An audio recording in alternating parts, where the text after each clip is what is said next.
building.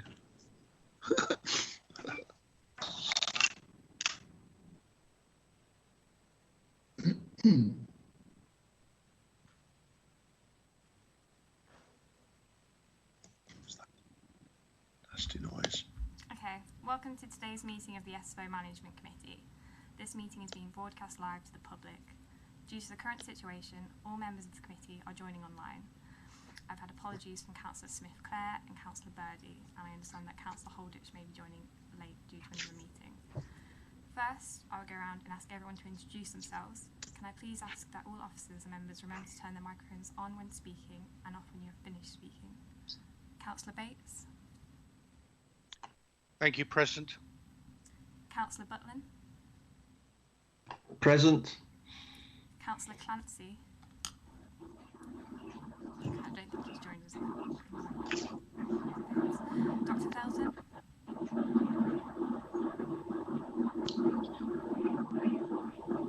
Dr. Felton. Can't hear.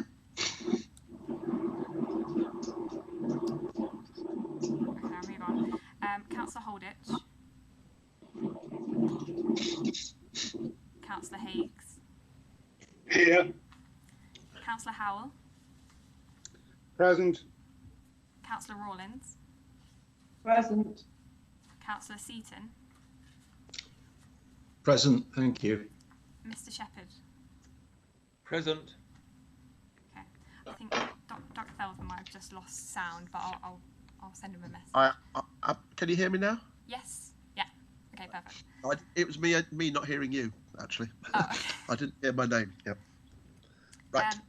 As per the previously agreed rota, it is Cambridgeshire's turn. Councillor Mark Howell has been nominated to be chairman for the municipal year ending April 2021. Is that agreed? Agreed. Perfect. Agreed. Agreed. Okay, over to you, Councillor Agreed. Howell. Thank you, members. Really appreciated that is. Members, I'm going to follow up what Kat said, and can I ask you all now to be, and officers, to make sure that your mics are now switched off, please. And we can do that. That's great. Thank you very much indeed. Okay. I just want to start by, before we go on to the next agenda item, which is the appointment of the Vice Chairman, I just want to say a couple of words with regards to the previous year. And I would like to take this opportunity on behalf of you all, as well as the officers, to reflect on some of the achievements under Councillor Rawlins' chairmanship for the 1920 year. We are overseeing the safe and legal working environment of ESPO, its staff, customers, stakeholders in what can only be described as unprecedented circumstances. ESPO achieving a record trading surplus of 5.4 million against a target of 5 million. I can assure you I will not be able to surpass that in this coming year, but I would like to thank Councillor Rawlinson for doing that and setting such a high bar. High customer service standards remain recognised and valued by the 7,000 regular education customers, and of course we was awarded the Platinum Trusted Service Award.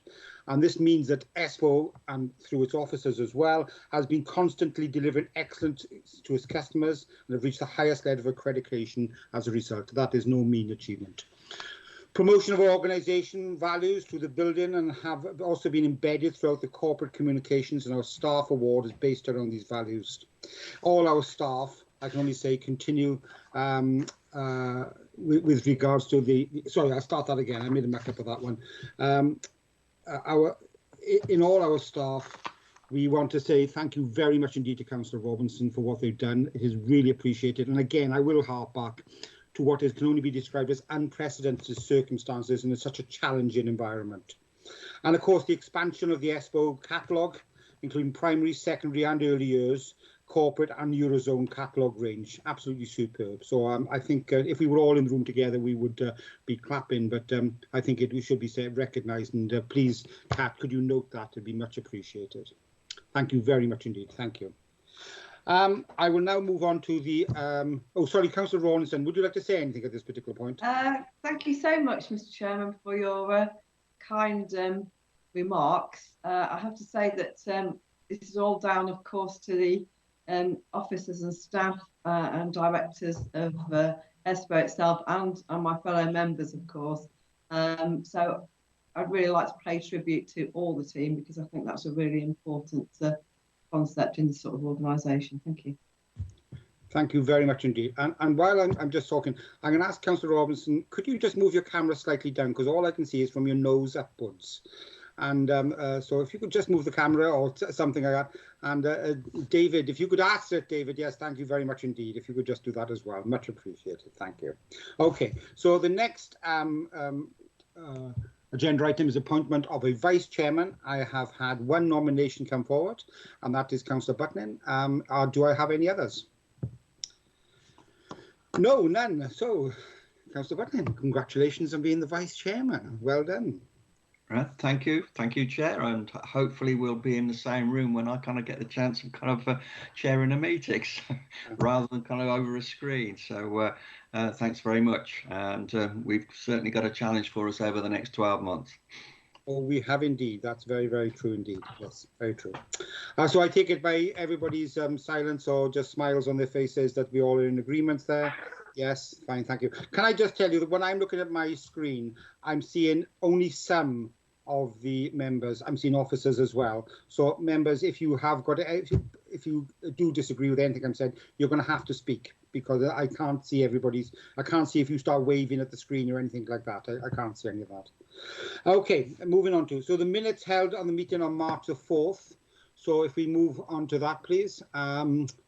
So March the 4th, what I traditionally do is just go through the pages, and if you have got any disagreement with the minutes, I would ask you to speak, call my name. So page 3, page 4,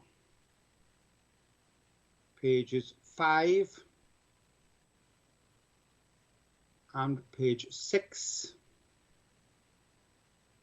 page 7, and I haven't heard anybody cry out, so I take it that you all agree that they're a correct record of what happened. Yes, I can see 1 or 2 nods of heads. That'll do for me. Thank you very much indeed.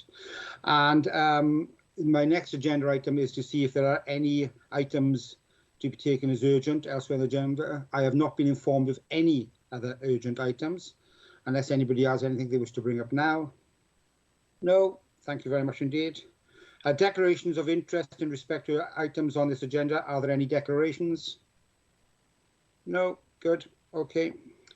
So agenda item 6, items referred to by the Finance and Audit Committee. So we have had no items referred by the subcommittee, and there are certain issues which are brought out elsewhere under items 7 and 11, which appear on this agenda. Okay. So I'm going to read out something now, so I want to get this right, so forgive me for looking down and not at the camera. Before we move on to consider the substantive items on the agenda today, as a reminder, can I please ask members to allow officers to present their full report before seeking to ask any questions.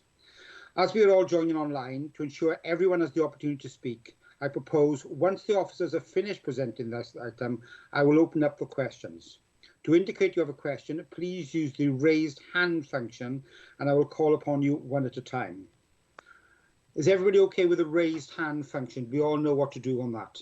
Yes? Yeah, I can't see everybody, so if you don't know, please say now, open the microphone and say if you don't know what the raised hand. I know what the function is, Chairman. I can't at the moment locate it, but I'll keep looking for it. Okay, Kat, do you want to explain now? Yeah, so on the bar on Teams, there should be, next to the 3 dots, there should be a raise hand function.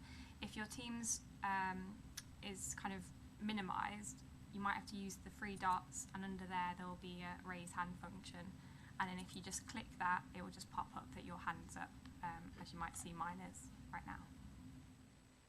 Right, Kat, I'm actually on Teams. I press the 3 dots and there's no raised hand function on mine. Now, I'm a bit of an advantage that I'm the chairman, so it doesn't make no difference.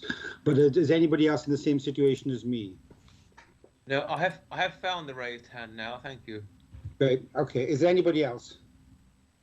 No? Okay, that's fine. Okay, so we'll go on through that. So what we're going to do, and I was always the worst for doing this when we were in the room together, I would interrupt and ask somebody to clarify a point or ask a question.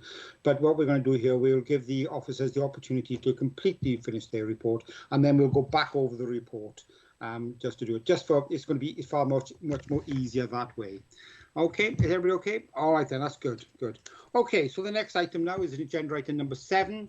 It's the Internal Audit Service Annual Report. So, can I ask who's that? Is that Neil? It's me, Chair Neil. Thank you, Neil. Can you start your report, please? Yes, I will do, Chair. Can everyone hear me? Okay. Morning, members. Take you back to May to the Finance and Audit Subcommittee, which is when I was failed miserably to do video into the conference. Today's disruption could be caused by some builders outside, so hopefully I'll keep the noise down while I'm doing this. So this agenda item 7, the Internal Audit Annual Report, it explains that I'm required under the Public Sector Internal Audit Standards to present an annual report to the board. For ESPO, the board is classed as the Finance and Audit Subcommittee because of its audit connotations. The subcommittee discussed the annual report at its meeting on the 20th of May. However, the subcommittee doesn't have any decision-making authority, and so it is for the Management Committee to formally approve the annual report today. There are specific requirements to incorporate into the report, the most important thing being my opinion on the overall adequacy and effectiveness of ESPO's control environment. That is its frameworks and systems of governance, risk management and internal control. In terms of how I reached my opinion this year, may I firstly ask members to turn to Annex 1, which is starting on page 19 of your pack. That is the page with the shaded header at the top, which unfortunately makes the page number a little bit difficult to read. Apologies for that. So starting on page 20, I explain how I use a combination of evidence to reach the opinion, including the findings of audits, which are summarised in Annex 2, pages 25 to 27. I also evaluate the control environment through observations, for instance, the associated governance through these committees and ESPO's policies, procedures and risk management. There isn't any formal guidance on forming an opinion, although there is work in the background to try and do that. I personally choose to comment on each of the 3 components of governance, risk management and control. However, whilst the control environment was in a steady state for around 10 months of the year, the last 6 to 8 weeks of February and March were a unique period of upheaval and disruption to normal procedures. And so what I did, I sought to identify and evaluate some of ESPO management's responses during that time. And for this unique year, after explaining my findings during the 10-month period of steady state, I've then on page 21 outlined some observations and assurances I gained during the initial coronavirus period. My audit team continues to work with ESPO testing changes to its financial and IT controls and exceptions to procurements. At the Finance and Audit Subcommittee on the 20th of May, members also asked for explanation of individual assurance audit ratings. These are now shown in page 22.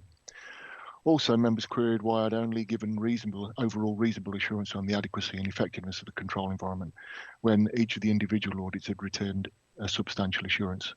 So I've begun to explain that in the cover report in paragraph 8, and I'll just read that through to you now. So whereas each individual audit assignment provides a micro assurance, the overall opinion is different. It's macro assurance over a defined period. And what I do is I have to bring together assurance threads using themes, trends, evidence and professional judgment to provide a holistic insight into the organisation. So following the May subcommittee meeting, I referred to some October 2019 guidance from the Institute of Internal Auditors. So they'd refreshed their guidance, which offered more examples. And I've concluded now that the guidance definition of substantial assurance better fits ESPO's position, namely that there's a sound framework of control operating effectively to mitigate key risks. And it's backed up by that no individual audit engagement class has limited or no assurance. There were occasional medium risk rated weaknesses identified in individual audit engagements, but internal audit has confidence in management's attitude to resolving those identified issues. Move back to pages 13 to 17, which is the headed the appendix, that is actually the annual report. And after some background provided on page 14, I'll repeat the overall opinion at the top of page 15. Paragraphs 9 through 13 is where I provide summary context on the information contained in Annex 2, explaining that all of the 9 individual assurance audits return substantial assurance ratings. There are a couple still to conclude and 2 remain work in progress, but they're also destined to be substantial. We also provided 5 consulting audits and followed up on National Fraud Initiative work. Paragraph 16 explains how the service performed, and 18 explains I consider we're still conforming to standards, which is described in Annex 3. But I haven't reviewed the team's improvement programme this year, as I consider we're going to have to rewrite a lot of our procedures to adapt to our new working ways. Finally, at paragraphs 20 and 21, a reminder that the head of audit opinion helps to inform the annual governance statement, which is beginning to be compiled ready for the September Management Committee meeting. So the headlines overall are a positive overall opinion and substantial assurance rating on each audit. That's all I have to say. Take any questions from members. Thank you very much indeed, Neil. Much appreciated. Members, are there any questions you wish to ask with regards to the audit report for the last year? I'm not able to see the hands, so somebody's going to have to tell me if anybody wishes to speak. No, Dr. Felton, you're talking, but you've got your microphone on. No, you've still got your microphone off. Enough it does. That's all right. We'll all get there. We've all done it as well. Sue Rollins, yeah, has got her hand up. Yeah. Thank you, Mr. Chairman. Just turning to Neil, regarding the substantial assurance and looking at the future risks regarding our change of practice, working practices, etc. Do you feel that that the key to these things are having a good system of internal control in the first place, and then adapting that to those changes? And if when you have to do that, how long do you think that will take?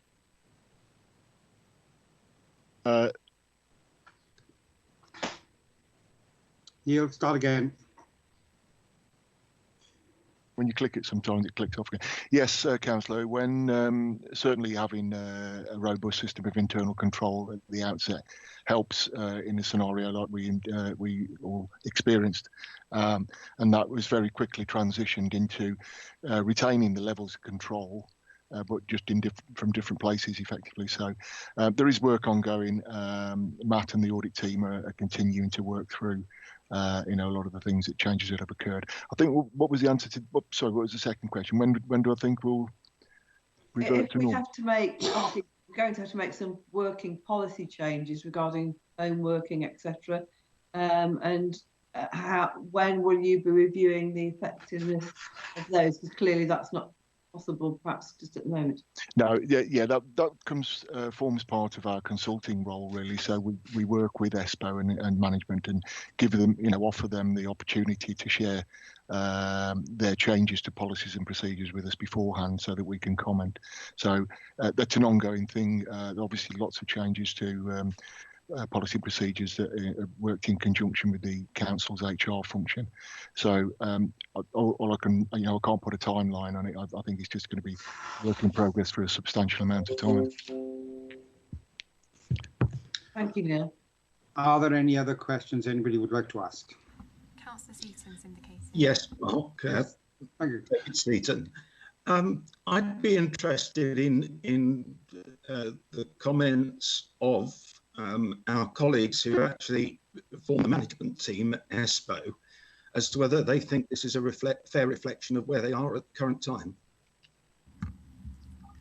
Yeah, it's Christian Smith. Yeah, I absolutely would sign up to that being a fair reflection of where we are, yeah. Okay, good. Good. Thank you, Chris. Anybody, any other questions? No? Well, Neil, thank you very much indeed. I think you had an easier time here than you did in the audit committee, which we challenged you a lot, which is always good. And I thank you very much indeed for adding those extra bits into the report as well. That is much appreciated. Members, do I take it then you are all agreed with regards to the report which has been put forward by the audit? Agreed. Thank you very much indeed. Good. Okay, thank you very much. Nobody to any dissent? Anybody to abstain or to disagree? No? Okay, thank you very much indeed. Much appreciated, Neil, that is. Thank you. Okay, I'm going to go on to agenda item number 8, the Director's Progress Report. Kirsten. Thank you, Chair. So, as usual, the purpose of my report is to give an update to Management Committee following the progress and action since the last committee that was held on the 4th of March.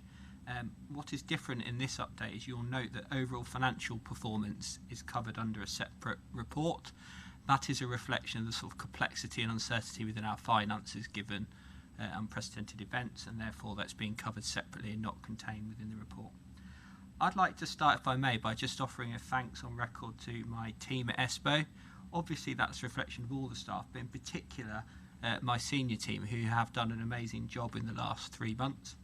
Be it the operations team continue to run our site throughout and managing absolute complexity in the supply chain, be it the procurement team grappling with trying to buy PPE, the comms team doing FAQs and videos and working internally and externally on some of the activity they've done, our IT team who've managed to get everybody who needed to work from home working from home in a really short space of time, and even down to my personal assistant who's managed to bind us all together throughout that. So I'd like to just put on record that how chuffed I am by the support I've had from the team, and I think that's delivered some good outcomes which I'll go through during my report. So first part of my report is operational progress. As you imagine, it's taken up a lot by context of COVID-19, and it outlines how we've adapted our working practices, how we're operating under a new system, safe system of work.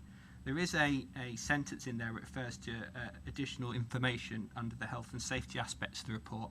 I took the decision to pull that from the report because I knew it was such a fast changing set of information. So I will now go on to give a kind of verbal update on that, which will allow you to have the most up-to-date information. So in terms of that verbal health and safety update, COVID-19 specific risk assessments covering home working and working for site have been disseminated to all our staff. Our induction programs have changed. We have a return to site set of procedures and template. We've looked at building office occupancy calculations and occupying no more than 20% of the office spaces. We've undertaken risk assessments, put in practical measures such as one-way systems and signage. We've worked with Leicestershire County Council's health and safety team to get certification of the building as being COVID secure, and undertaken all relevant risk assessments and workplace recovery meetings. And we're now at the stage of working with our heads of service in terms of reintroduction over the months ahead of more people into their more normal working environment. So I thought it was important that I start off by giving you that update. In terms of some of the other things we've been involved in, I'm pleased to say that we've been able to support the procurement of and storage of PPE, and we've had military planners assist us on site with that as a regional activity. We've also managed to participate in helping shelter vulnerable people in terms of the food supplies that go into those citizens' homes. So that's been a busy time for ESPO. We've continued to run our operation and we have done some other activity.